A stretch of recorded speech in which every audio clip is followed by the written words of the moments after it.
గోరా ఆరోగ్యం ఛానల్ ప్రేక్షకులకు స్వాగతం. ఈరోజు మనం హృద్రోగులకు బాత్రూమ్ గండం అనే అంశం గురించి తెలుసుకుందాం. ఉదయాన్నే బాత్రూంలో కాలకృత్యాలు తీర్చుకోవడం లేదా స్నానం చేయడం లాంటి సాధారణ పనులు హృద్రోగులకు ప్రమాదకరంగా పరిణమించవచ్చు.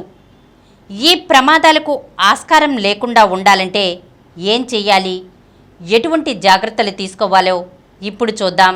కార్డియాక్ అరెస్ట్ ఎక్కడైనా ఎప్పుడైనా జరగవచ్చు. కానీ రోజు మొత్తంలో ఉదయం వేళ గుండెపోట్లు, కార్డియాక్ అరెస్టులు తలెత్తే అవకాశాలు ఎక్కువ.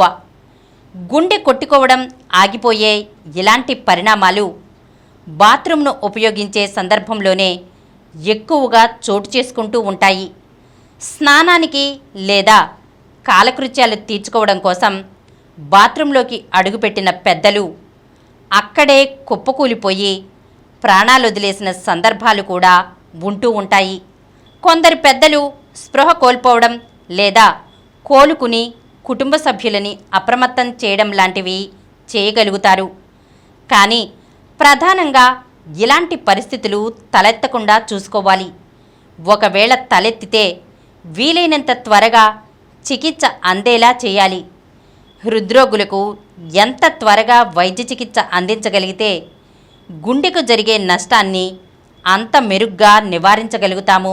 మలబద్ధకం మూలంగా మల విసర్జన సమయంలో మలబద్ధకం మూలంగా ముక్కడం చేస్తే ఆ ఒత్తిడి మూలంగా రక్తపోటులో ఒడిదుడుకులు ఏర్పడతాయి. ముక్కడం మొదలుపెట్టిన వెంటనే రక్తపోటు పెరిగిపోతుంది. ముక్కడం కొనసాగిస్తే పెరిగిన రక్తపోటు తిరిగి విపరీతంగా పడిపోతుంది. రక్తపోటులో ఇంతటి వ్యత్యాసాలు గుండె మీద ప్రభావాన్ని చూపిస్తాయి. మరీ ముఖ్యంగా గుండెకు రక్తాన్ని చేరవేసే రక్తనాళాల్లో అడ్డంకులు ఉన్నవాళ్ళు, హార్ట్ ఫెయిల్యూర్ సమస్య ఉన్నవాళ్ళు, ఈ రెండు కోవలకు చెందిన వాళ్లకు ఈ పరిస్థితి ప్రమాదకరం.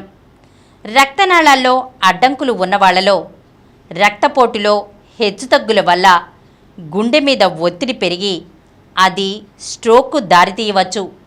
రక్తాన్ని పంప్ చేసే శక్తి లోపించిన బలహీనమైన గుండె కలిగి ఉన్న వాళ్లలో ముక్కడం మూలంగా పెరిగిన రక్తపోటు వల్ల పంపింగ్ మరింత సన్నగిల్లుతుంది. కాబట్టి ఈ రెండు సమస్యలు ఉన్నవాళ్ళు మలబద్ధకం లేకుండా మల విసర్జన సాఫీగా జరిగేలా చూసుకోవాలి. గోరువెచ్చని నీళ్లే సురక్షితం. తాపమానాల్లో హెచ్చుతగ్గుల ప్రభావం రక్తనాళాల మీద పడుతుంది. చల్లదనంతో రక్తనాళాలు కుంచుకుపోతే వేడి వల్ల రక్తనాళాలు విప్పారతాయి. గుండె సమస్యలున్నవాళ్ళు ఈ రెండు పరిస్థితులకు దూరంగా ఉండాలి. చల్లనీళ్ల స్నానం చేసినప్పుడు రక్తనాళాలు ముడుచుకుపోయి రక్తపోటు పెరుగుతుంది. అప్పటికే గుండెపోటు, ఫెయిల్యూర్ చరిత్ర ఉన్నవాళ్లలో ఆ సమస్యలు పెరిగి గుండెపోటు రావచ్చు లేదా గుండె ఫెయిల్ అయిపోవచ్చు. అలాగే మరింత వేడిగా ఉండే నీళ్లతో స్నానం చేసినప్పుడు కూడా ఇవే సమస్యలు తలెత్తవచ్చు. ఎక్కువ వేడి కలిగి ఉన్న నీళ్లతో స్నానం చేసినప్పుడు రక్తనాళాలు విప్పారి రక్తపోటు పడిపోతుంది. కాబట్టి మరీ చల్లగా లేదా మరీ వేడిగా ఉన్న నీళ్లతో కాకుండా గోరువెచ్చని నీళ్లతోనే స్నానం చేయాలి. వేగస్ నాడి వల్ల శరీరంలో వేగల్ యాక్టివిటీ పెరిగినప్పుడు న్యూరోకార్డియోజెనిక్ సింకోప్ అనే పరిస్థితి తలెత్తుతుంది. మెదడు నుంచి పొట్ట వరకు కొనసాగే ఈ పొడవాటి వేగల్ నాడి ముక్కుతూ మూత్ర విసర్జన, మల విసర్జన చేసే సమయాల్లో ప్రేరేపితమవుతూ సదరు వ్యక్తులు స్పృహ కోల్పోయేలా చేస్తుంది. అయితే ఇది ప్రాణాంతకమైన పరిస్థితి కాదు. తాత్కాలికంగా స్పృహ కోల్పోయినా తిరిగి నిమిషంలో మేల్కొని బాత్రూమ్ నుంచి బయటకు రాగలుగుతారు. కానీ ఇదే పరిస్థితి హృద్రోగుల్లో తలెత్తడం ప్రమాదకరం. Bathroom care. గుండె జబ్బుల నుంచి కోలుకుంటున్న వాళ్ళు, లక్షణాలు ఇంకా సమసిపోని వాళ్ళు తప్పనిసరిగా కుటుంబ సభ్యుల పర్యవేక్షణలో నడుచుకోవాలి. కుటుంబ సభ్యులు కూడా హృద్రోగులను ఓ కంట కనిపెడుతూ ఉండాలి. తీవ్రమైన గుండె సమస్య ఉన్నవాళ్ళు కాలకృత్యాలు, స్నానపానాలను తగిన పరికరాల సహాయంతో పడక మీదే ముగించుకోవడం ఉత్తమం.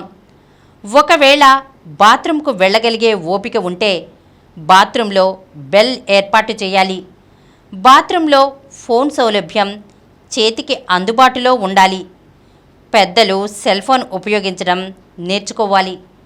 పడిపోయినప్పుడు దెబ్బలు తగలకుండా పదునైన కొక్కెలు లాంటివి బాత్రూంలో లేకుండా చూసుకోవాలి. హృద్రోగులు బాత్రూమ్ తలుపు గడపెట్టుకోకూడదు.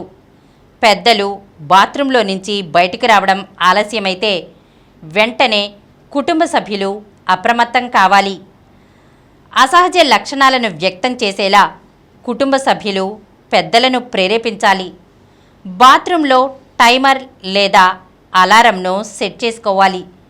పైకి లేవడానికి, పట్టుకుని నడవడానికి బాత్రూం బయట, లోపల రైలింగ్స్ ఏర్పాటు చేయాలి. అతి వేడి లేదా అతి చల్లని నీళ్లతో స్నానం చేయడం వల్ల గుండె మీద ఒత్తిడి పడే సమస్య ఉన్నవాళ్ళు ఓ పక్క హృద్రోగానికి మందులు వాడుకుంటూనే గుండెకు చేటు చేసే అలవాట్లను మానుకోవాలి. మలబద్ధకం తలెత్తకుండా చూసుకోవాలి. తాగే నీళ్ల మీద నియంత్రణ, శరీరంలో నీటి శాతాన్ని తగ్గించే మందుల వాడకం, ఎక్కువ సమయాల పాటు మంచానికే పరిమితమవడం, మందులు, ఆకలి లోపించడం, జీర్ణకోశానికి సరిపడా రక్త ప్రవాహం లోపించడం లాంటివన్నీ మలబద్ధకానికి దారితీస్తాయి. కాబట్టి అత్యంత సహజంగా తలెత్తే మలబద్ధక సమస్యను హృద్రోగులు తేలికగా తీసుకోకుండా వైద్యుల సూచన మేరకు సుఖ విరోచనానికి తోడ్పడే మందులు వాడుకోవాలి. ఆహారంలో పీచు పదార్థాలను ఎక్కువగా తీసుకోవాలి. ఆలస్యం ప్రాణాంతకం. హృద్రోగుల్లో సమస్య తలెత్తినప్పుడు వీలైనంత వేగంగా చికిత్సను అందించాలి. స్పృహ కోల్పోయి తిరిగి మేల్కొన్నా, కింద పడిపోయి తిరిగి లేచినా ఆ విషయాలను కూడా వైద్యుల దృష్టికి తీసుకెళ్ళాలి. అలాగే సరైన పద్ధతిలో ఆసుపత్రికి తరలించి సత్వర చికిత్స అందించాలి. సమస్య తలెత్తినప్పుడు హృద్రోగులను హడావుడిగా ఆసుపత్రికి తరలించడం సరికాదు. బాత్రూంలో పడిపోయిన పెద్దలను మంచం మీద పడుకోబెట్టి విశ్రాంత స్థితిలోనే ఆసుపత్రికి తరలించాలి. అలా కాకుండా నెమ్మదిగా నడిపించి కారులో కూర్చోబెట్టి ఆసుపత్రికి తీసుకొచ్చేస్తూ ఉంటారు. ఇలా చేయడం వల్ల రక్తపోటులో హెచ్చుతగ్గులు జరిగి గుండె మీద ఒత్తిడి పెరిగి పరిస్థితి మరింత విషమించవచ్చు. అత్యవసర పరిస్థితుల్లో ఆసుపత్రికి తరలించే సమయంలో అంబులెన్స్కు కబురు పెడుతూ ఉంటారు. అంబులెన్స్ వచ్చేలోగా ఆలస్యానికి తావు లేకుండా రోగిని ట్రాలీ మీద విశ్రాంత స్థితిలో సిద్ధంగా ఉంచితే అంబులెన్స్లోనికి ఎక్కించడం తేలికవుతుంది. అందుకోసం నివాస ప్రాంతాల్లో, హౌసింగ్ సొసైటీలో ఫస్ట్ ఎయిడ్ కిట్లు, వీల్ చైర్స్, స్ట్రెచర్లు అందుబాటులో ఉంచుకోవాలి. ఇవి ఉన్నప్పటికీ సొసైటీలో ఎక్కడున్నాయో వాటిని ఎలా ఉపయోగించాలో తెలిసిన వాళ్ళు తక్కువ. కాబట్టి ఫెసిలిటీ మేనేజర్తో పాటు ప్రతి ఒక్కరికి వాటి వివరాలు, వాడకం గురించి తెలిసి ఉండాలి. ఈరోజు మనం హృద్రోగులకు బాత్రూమ్ గండం అనే అంశం గురించి తెలుసుకున్నాం కదా. మరొక అంశంతో మళ్ళీ కలుద్దాం.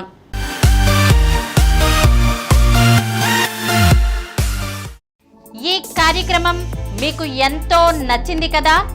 ఇటువంటి మరిన్ని వీడియోల కోసం అనతి కాలంలోనే 20 కోట్ల వ్యూస్ సాధించిన డాక్టర్ సమరం మల్టీ ఛానల్ నెట్వర్క్ సమర్పించు గోరా ఆరోగ్యం ఛానల్కు సబ్స్క్రైబ్ చేయండి, లైక్ చేయండి, మీ ఫ్రెండ్స్కి షేర్ చేయండి. అలాగే ప్రక్కనున్న గంట సింబల్ని ప్రెస్ చేయడం మర్చిపోకండి. Please download Samaram multi-channel app and watch your favorite channels from your mobile. App available on Google Play Store and subscribe to the channels.